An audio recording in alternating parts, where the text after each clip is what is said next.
നോക്കത്താ ദൂരത്തോളം നിരന്നു നിൽക്കുന്ന അടുപ്പുകൾ, ഒപ്പം തന്നെ ഭക്തസാന്ദ്രമായി പ്രാർത്ഥനയോടെ കാത്തിരിക്കുന്ന സ്ത്രീകൾ, ഇതായിരിക്കും നാളത്തെ ഒരുപക്ഷെ തിരുവനന്തപുരം നഗരത്തിന്റെ പ്രധാനപ്പെട്ട കാഴ്ചയെങ്കിൽ ഇന്ന് അതുമായി ബന്ധപ്പെട്ടിട്ടുള്ള ഒരുക്കങ്ങളായിരിക്കും പ്രധാനമായിട്ട് നമുക്ക് ഈ നഗരങ്ങളിലൊക്കെ കാണാൻ കഴിയുക. ആളുകളൊക്കെ ഇതാ ദൃശ്യങ്ങളിൽ കാണുന്നത് പോലെ ദൂരെ നിന്നൊക്കെ ആളുകൾ ഈ നഗരത്തിന്റെ പല കോണുകളിലും എത്തിത്തുടങ്ങി.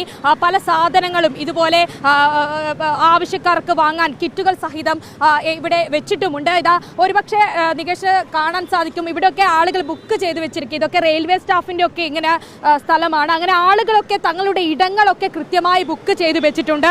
പിന്നെ ഇതാ ഇനിയിപ്പോൾ ആളുകൾക്ക് വേണ്ട ചൂട്ട, കൊതുമ്പ്, അങ്ങനെയുള്ള പല സാധനങ്ങളും ഒക്കെ ഇവിടെ ഉണ്ട്. നമുക്ക് ഇവിടെയുള്ള ചേച്ചിയോട് തന്നെ ചോദിക്കാം. ഈ പൊങ്കാല വിപണിയും സജീവമായിട്ട് തന്നെ തുടരുകയാണ്. ചേച്ചി, ആളുകളൊക്കെ വാങ്ങിക്കാൻ ഇനിയിപ്പോ വെയിലണഞ്ഞാലേ വരുവുള്ളൂ. ഇനിയിപ്പോ വെയിലിന്റെ ചൂടായോണ്ട് അങ്ങനെ ആൾക്കാർ കുറവ്, എന്നാലും വന്നും പോയി നിൽക്കണം. ചൂട് ബാധിക്കുന്നുണ്ടല്ലേ?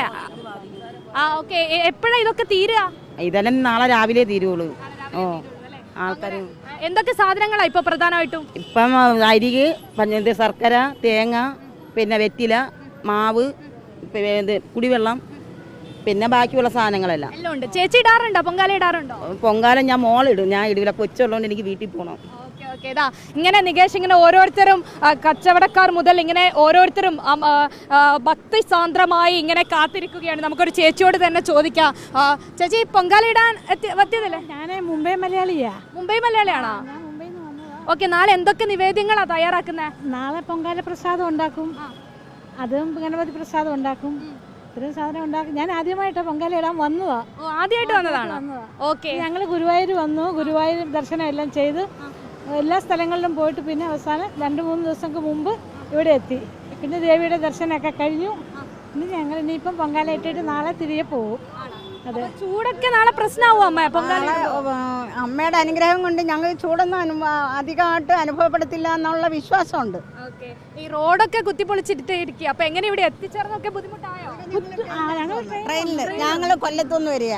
രാവിലെ 6:50 ആയപ്പോൾ വീട്ടിൽ നിന്ന് ഇറങ്ങി.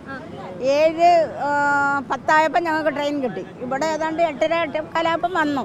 സ്ഥലം കിട്ടി. ഞങ്ങൾ താമസം കൊല്ലത്ത് നിന്ന് 20 രൂപ പോയിന്റ്. 20 രൂപ പോയിന്റ്. കണ്ണനെല്ലി സ്ഥലമൊക്കെ പിടിച്ചിട്ടോ? സ്ഥലമൊക്കെ പിടിച്ച് ഞങ്ങൾക്ക് സുഖ സൗകര്യത്തിന് ഇത്തിരി സ്ഥലമൊക്കെ തന്ന് രാത്രി 11 മണിയാകുമ്പം ഇവിടെ ക്ലിയർ ആകുമെന്ന് പറഞ്ഞു. പോസ്റ്റ് ഓഫീസല്ലേ, മെയിൻ ഓഫീസല്ലേ, അപ്പോൾ വലിയ മെയിൻ വണ്ടിയൊക്കെ വരുന്നതല്ലയോ. അപ്പോൾ അവർ സൗകര്യം ഞങ്ങൾ തരും, കൊണ്ടുപോകാം. അത് കഴിയുമ്പോൾ ഞങ്ങൾക്ക് എല്ലാ സൗകര്യങ്ങളും തരുമെന്ന് പറഞ്ഞിരിക്കുന്നു. പിന്നെ ഞങ്ങൾക്കൊരാഗ്രഹമുള്ള അമ്മയുടെ ഈ എരിപൊരിയുന്ന വെയിലത്ത് ഞങ്ങളുടെ കണ്ണുനീരൊഴുകി അമ്മയെ വിളിച്ച് പ്രാർത്ഥിക്കുമ്പോൾ ഞങ്ങളുടെ സങ്കടം തീരും എന്നുള്ള ഉത്തമ വിശ്വാസമുണ്ട് ഞങ്ങൾക്ക്.